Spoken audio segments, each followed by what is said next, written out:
My name is Katrin Langensiepen. I'm the only person, the only woman with a visible disability in the whole parliament. What was my motivation to raise my voice? I wanted to become a journalist, speaking in front of the camera, presenting the news, traveling around the world, and persons told me, oh well, say goodbye to that dream. A person like you, no one wants to see a person like you in front of a camera. Then I decided to become a politician in the European Parliament.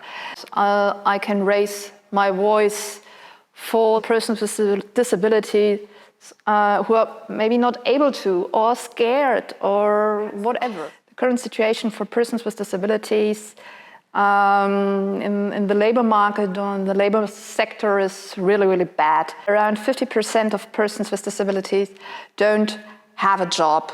And I think it's incontrovertible that people with disabilities have been amongst the furthest left behind in our labour markets. It's clear and written in the UN-CRPD, the UN Convention on the Rights of Persons with Disabilities, that you have the right access to the general labour market. The member states ignore mostly that UN Convention.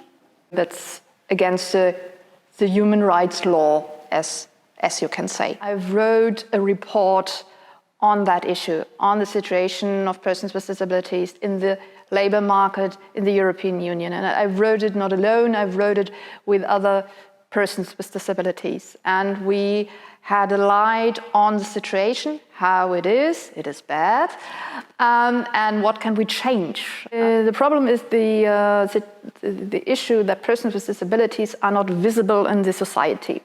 They are not visible in the open society and then automatically not really visible in the labour market. Many persons with disabilities are working in sheltered workshops. They are excluded from the labour market, excluded from companies, and our demand is to phase out sheltered workshops. But that doesn't happen from up to today. So we ask, persons with disabilities working in sheltered workshops need a minimum wage, and they have to get the same standard like a person without disability outside the sheltered workshop. In the sheltered workshop, the people get a kind of a salary, you can call it pocket money, around €150 per month. Well, I think we could take a leaf out of the books of our American cousins who 4 or 5 years ago, the Department of Justice instructed the states to transition away and shut down their sheltered workshops. And I think the European Union is in a good position to demand that, because we can actually support states as they transition toward different models into the future. That's where I think the European structural and investment funds become a critically important tool for the European Union in kind of reshaping the labour markets of the future. And we have to push the companies. If you don't hire a person with disability, you have to pay a fine. But on the other hand, of course, we have to show and make it clear, you want to hire a person with disabilities? We support you. You are not alone. We offer options. Problems that we are faced with at European level is that there is no real non-discrimination legislation in the European Union.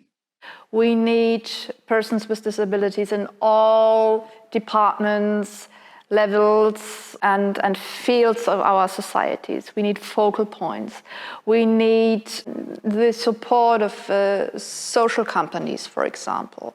So to give an alternative of the sheltered workshop.